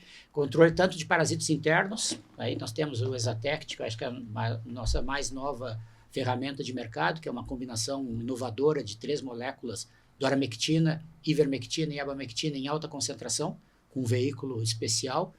Então, um produto que encaixou muito bem no mercado, tem entregado respostas acima das expectativas e muito casado com controle de carrapato, através também do Acatac, que é uma ferramenta já tem 30 anos de mercado, que tem uma base de fluazuron que quebra o ciclo. Então, mais uma vez, não é fazer o controle pelo controle, e sim entregar uma solução que elimina a praga, dando sustentabilidade para o sistema. Você baixa a infestação ambiental, tem um animal mais produtivo. E com isso você cada vez tem intervalos mais longos entre tratamentos.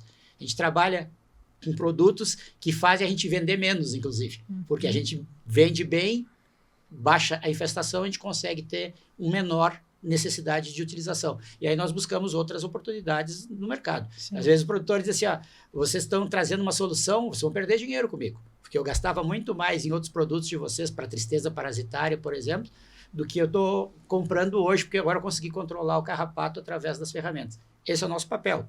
A gente não... Nós vivemos de manter a viabilidade do mercado. O negócio, né? Negócio viável. Existem os mercados, estão aí, todas as farmacêuticas veterinárias têm seus espaços. Nós temos produtos que são líderes de mercado, temos alguns produtos que nos faltam no portfólio aqui no Brasil. A Elanco está em 90 países do mundo, nós temos muito produto para trazer para o Brasil ainda. Tudo é uma jornada. Então, ela é uma empresa jovem de 70 anos, né, como a gente costuma dizer, então tem uma jornada muito interessante. Nosso balinha dos Estados Unidos de vacinas, que a gente tem uma oportunidade de futuramente trazer para o Brasil. Então, assim, a gente vai...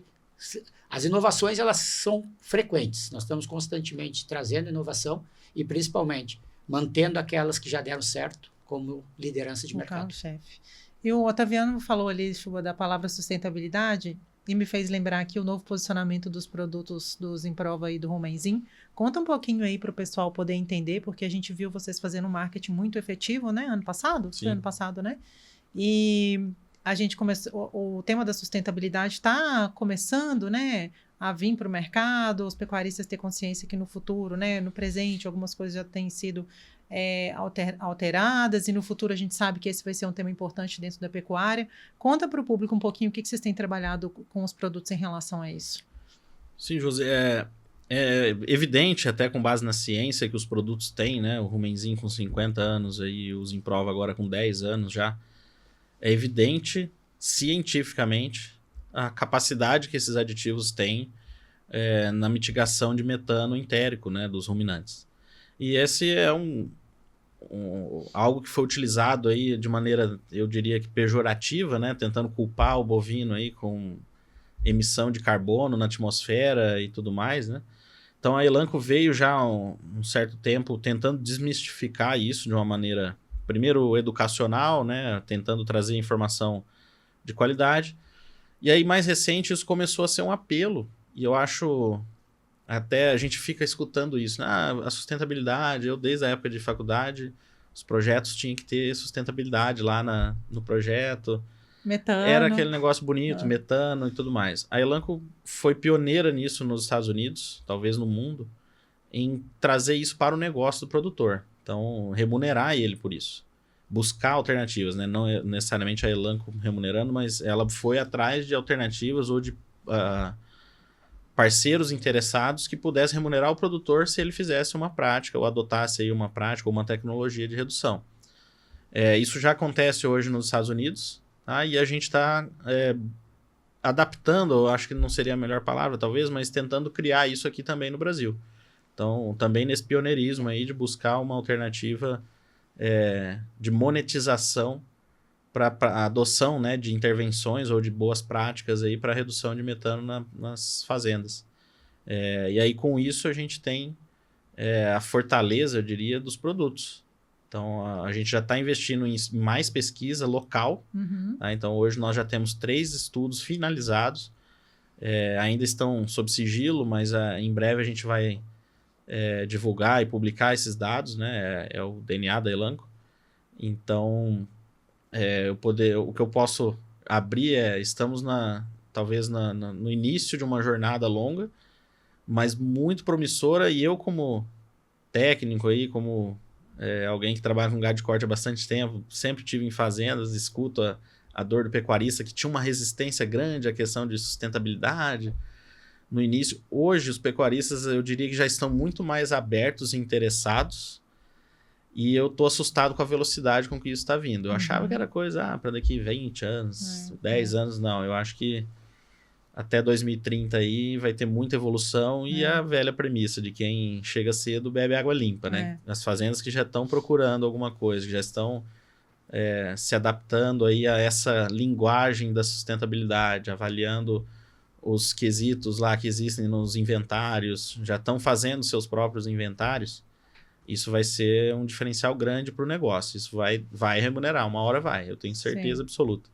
Quem vai remunerar, o quanto vai remunerar, a gente ainda não sabe. Aprendendo, mas né? Estamos entendendo o mercado. Estamos entendendo, estamos buscando isso fora, empresas de fora para vir para o Brasil fazer isso aqui, e a Elanco já tem a faca e o queijo na mão para isso. Então a gente está evoluindo bem nesse sentido. Inclusive, essa questão da remuneração, principalmente da sustentabilidade, você manter o acesso a mercados é uma forma de remunerar o seu investimento. Porque, por exemplo, a União Europeia tem as barreiras não serão mais só sanitárias propriamente ditas, elas vão ser ambientais, elas vão ser até de movimentação, de bem-estar animal, tudo isso o produtor está trazendo. No começo tem algum tipo de reação, porque até entender, no momento que entende, eu acho que o Programa Nacional de Identificação de Bovinos, que nós vamos começar a implementar agora até 2032, o PNIB, eu acho que vai ser o grande carro-chefe para isso. Nós vamos ter, através de um programa de rastreabilidade que seja efetivo, nós vamos poder acessar outros mercados e mostrar que além do que a Elanco, ela costuma dizer, o bovino, ele não é ele é parte do problema, mas é parte da solução, principalmente. Você consegue solucionar, através da pecuária eficiente, o problema de gás de efeito estufa.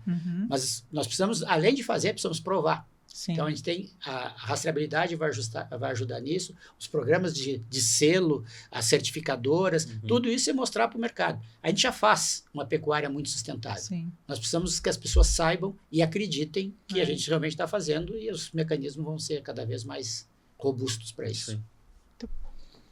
Bom, e para a gente ir fechando, então, toda essa conversa rica que a gente teve aqui, Otaviano, o que você acha assim, que o produtor ele precisa evoluir ou até mesmo aprender assim, nos próximos anos dentro da pecuária de corte?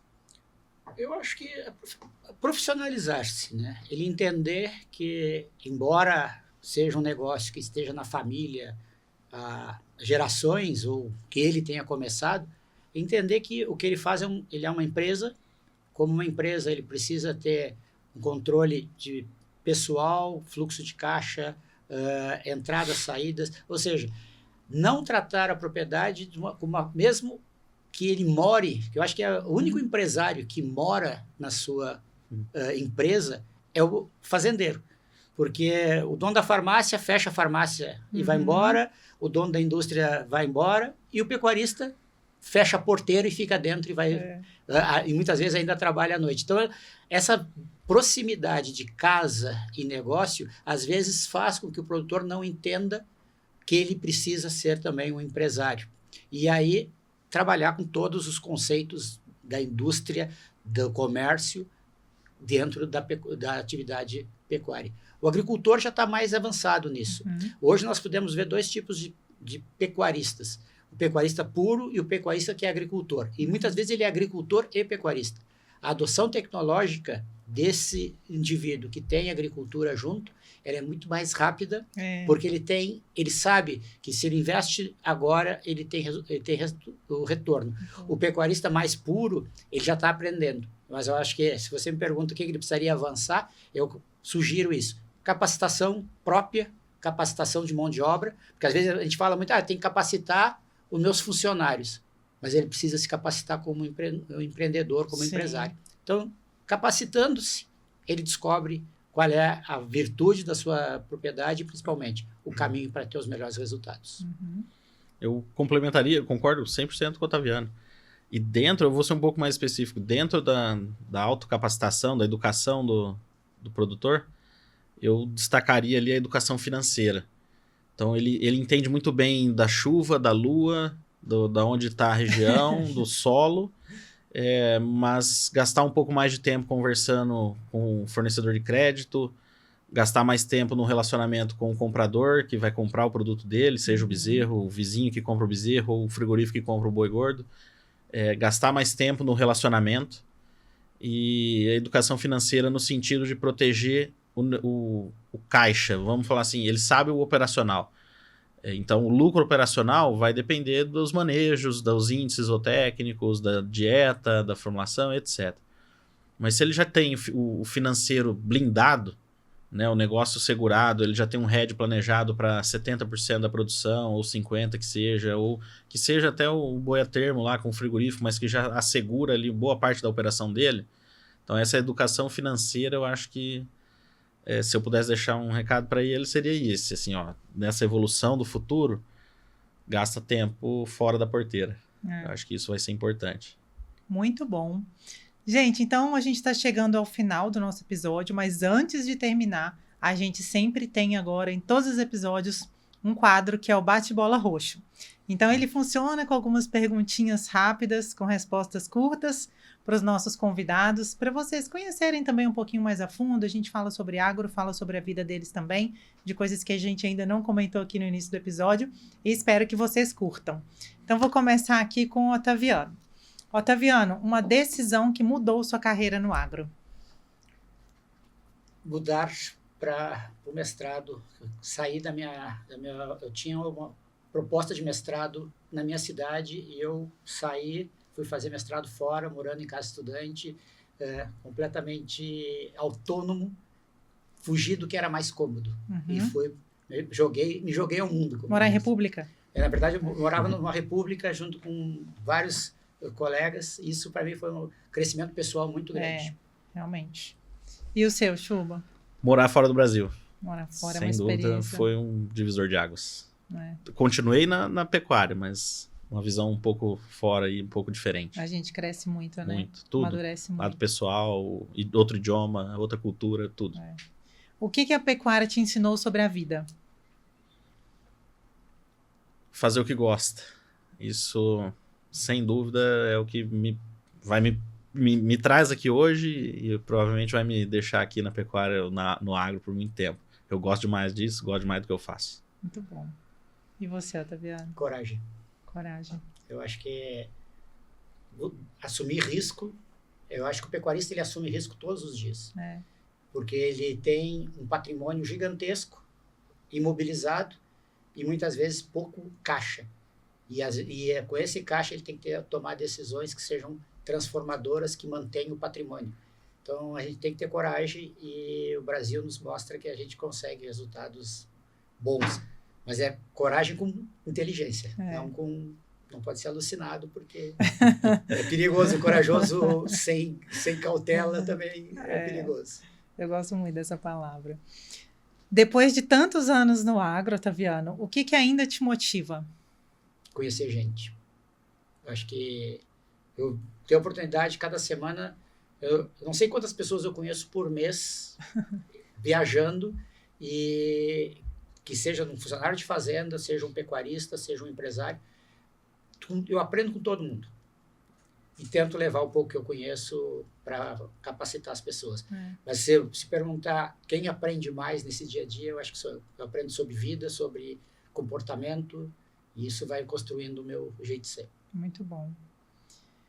Chuba, uma tecnologia que mais te impressionou nos últimos anos? Celular, eu diria. Eu sou dos anos 90, não sou tão antigo, sou do início dos anos 90, mas eu venho da geração offline e agora a gente tem acesso pelo telefone aqui a qualquer coisa e qualquer pessoa no mundo. Então acho que a evolução do telefone celular me impressiona. Facilitou muito a comunicação, muito, né? Muito. E você, Otaviano? Tem a ver com o telefone, mas eu acho que é a internet. A internet, ela conseguiu conectar. Eu conversava isso com um amigo, que antigamente você tinha uma tecnologia, você levava 2, 3 anos para saber que ela foi desenvolvida. Hoje você sabe em minutos que alguma coisa aconteceu do outro lado do mundo.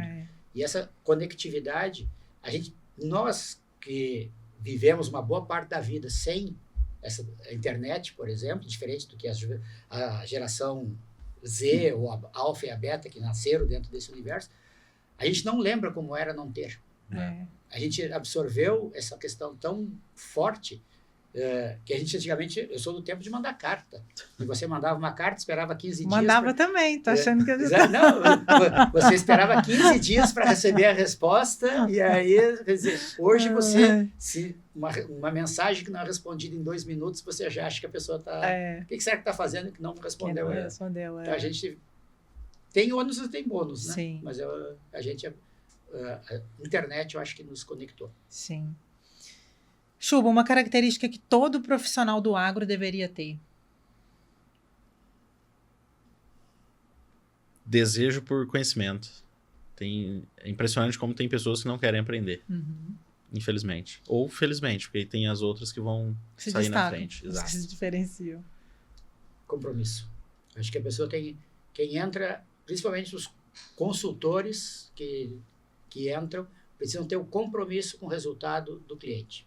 Entender que se der errado, não é só, que pena, deu errado, e isso tem muito impacto para quem sofreu aquela orientação errada ou uma tomada de decisão não acertada. Por isso tem que ter compromisso com o resultado. Está todo mundo no mesmo barco.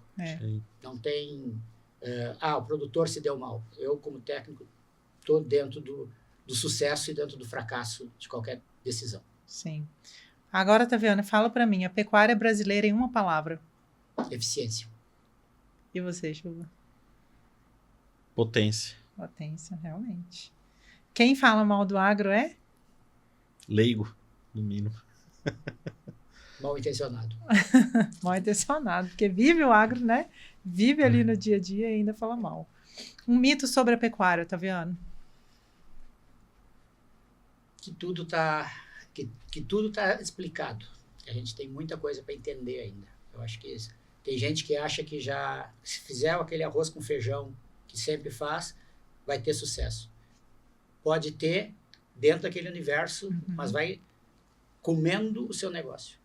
Ele precisa avançar sempre. Evoluir, tá sempre aberto, né? Exatamente. Evolução é o caminho. Qual que você acha, Chuba? Eu diria que o bovino faz mal para o planeta. Eu acho que esse é um mito terrível e que a gente vem trabalhando para mostrar que não é isso, que é o contrário, na verdade. O tanto que faz bem para a evolução humana, consumo de proteína animal, de carne vermelha, o tanto que é benéfico. A gente está passando por essa mudança agora recente, embasada agora com dados. Então, acho que esse é um mito perigoso. Sim, concordo. Uma palavra que define Elanco para você. Futuro. E você, pessoal e para pecuária. Eu vejo carreira aqui dentro é muito boa e acho que a pecuária também, a Elanco preza muito pelo futuro e a inovação na pecuária. Sim. Acho que responsabilidade. Tudo que a Elanco faz, ela tem um objetivo e que muitas vezes vai até contra o resultado do seu negócio, mas é pro bem do coletivo.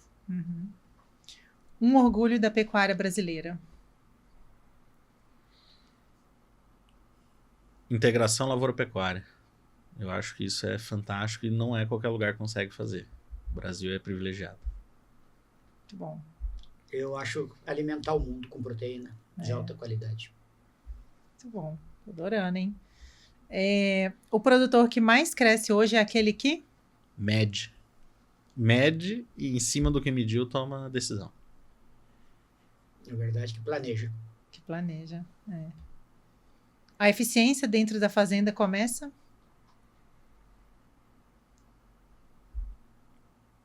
Difícil não repetir medindo, mas começa pela rentabilidade. Eu acho que essa eficiência, se ele busca ser rentável, ele vai buscar alternativas e tecnologias para ser zootecnicamente ou tecnicamente eficiente. Muito bom. Se eu for falar de pecuária, eu acho que começa na balança. No momento que você mede, você consegue entender. Quem não mede, só tem uma opinião, né? Então, eu acho que fui bem, mas baseado no quê? E quando mede, comparar. ano a ano, e o que a gente chama hoje, dentro da indústria, do benchmarking, né? É você conseguir ver como você está à frente, não só o seu vizinho, mas os pecuaristas do meu padrão, da minha região, como estão, o que estão fazendo. Se tiver bem, não fique... que o sucesso seja um trampolim, não um sofá, né? Uhum. Se eu estou bem, avance. Se eu não estou bem, avance. Sim. O maior erro técnico que ainda acontece nas fazendas é? Erro técnico. Você achou que ia ser só perguntinha fácil? Achar que já está pronto. Achar que o manejo já está bom, que esse suplemento já é o suficiente. Acho que esse é um dos maiores erros. E aí para de medir ou para de cuidar do manejo. De evoluir? Para de evoluir, que é o exemplo do sofá. Então, acho que é entrar na zona de conforto. Eu acho que o falso domínio técnico, a gente vê isso muito. Existe duas situações. Ou eu não sei, ou eu acho que eu sei e não está correto o que eu estou sabendo. Uhum. Talvez seja mais perigoso o segundo do que o primeiro. Porque quando eu não sei, o não saber me imobiliza. O achar que eu sei me faz ir para o caminho errado. Sim. E aí o resultado pode ser catastrófico. E outras pessoas também, né? Pode é o que você falou sobre responsabilidade. Exato. Bom, a última perguntinha aqui do Bate-Bola Roxa. Sustentabilidade no agro, para mim, é? O futuro. Eu acho que vai ser um negócio a mais dentro da fazenda. Eu acho que é perenidade. Se não for sustentável, é inviável. Você só faz um negócio perene, e aí quando a gente fala perene para nós e para as próximas gerações, no momento que ele consegue entregar. E a sustentabilidade não é só... Existe uma visão muito ecológica da sustentabilidade. Sim. A sustentabilidade é um conceito muito mais amplo, que vai de relações interpessoais, de uso correto da terra, de respeito ao ambiente. Então, ou seja, a gente só é perene.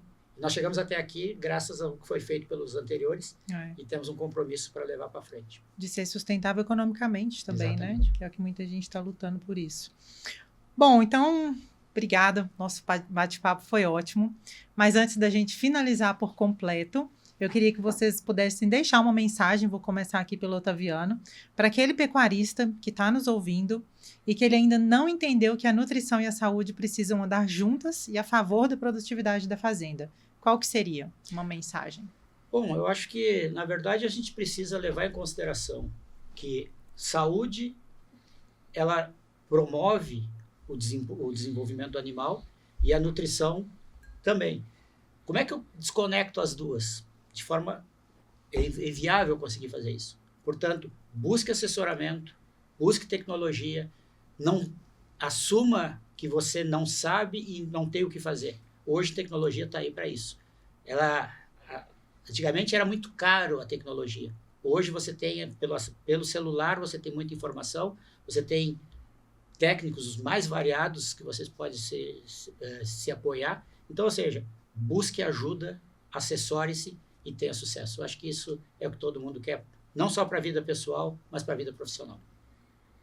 A mensagem que eu deixo, pensando no produtor, é busque informação dentro de casa, dentro da fazenda, saiba medir, tragam os técnicos e os parceiros, seus fornecedores, seja um consultor terceirizado, enfim, traga ele para dentro de casa, confie no conhecimento técnico, nas informações, como o Otaviano trouxe, hoje com a internet a gente acessa muito fácil informação de qualidade e use essa informação dentro da fazenda.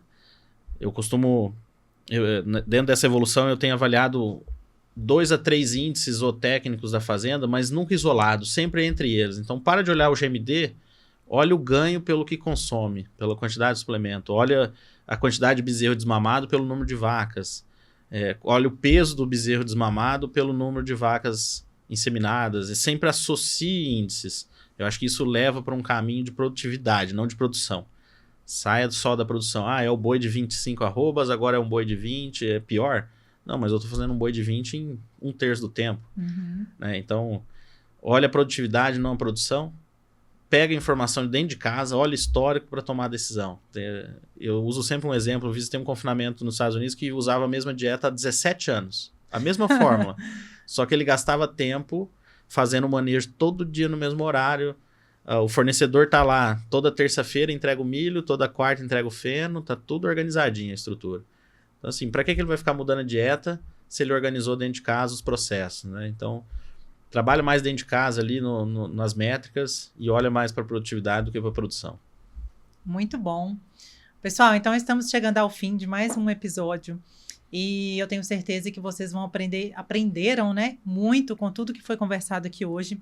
Esse, inclusive, é o primeiro episódio que a gente gravou em dupla, porque realmente não tinha como a gente separar a nutrição da sanidade, da saúde dentro da fazenda, dentro da pecuária. Então, essa é uma mensagem muito importante que eu queria deixar aqui para vocês com esse episódio, que vocês tenham essa consciência, né? Todos que estão nos ouvindo, que seja pecuarista, que seja técnico, consultor no mercado, que vocês entendam que muitas vezes nós somos especialistas em uma área, mas a gente precisa andar junto com alguém, com outro especialista, com empresas, com indústrias que também vão suportar aquele outro lado que a gente ainda não é tão especialista nesse sentido. Então, gostaria muito de agradecer vocês. Tenho certeza que as pessoas vão aprender muito com tudo que foi falado aqui hoje. Muitíssimo obrigada. Muito obrigado. Uma tremenda satisfação, muito sucesso nessa sua jornada aí da Pecuária Roxa.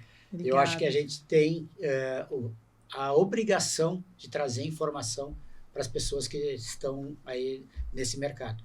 Você tem feito isso muito bem, parabéns, Josi, e conte conosco sempre. Obrigada. É um prazer enorme, Josi, estar aqui. Agradeço a confiança na gente aqui, de trazer uma informação boa para o teu público, né? E em nome da Elanco também agradeço aí a parceria e agradeço os nossos parceiros, clientes que também estão acompanhando aqui. Então, deixo um abraço para todos. É isso, pessoal. Então, seguimos. Hoje estamos finalizando mais um. Em breve vamos ter outro episódio e sempre trazendo informações com muita responsabilidade para todos vocês.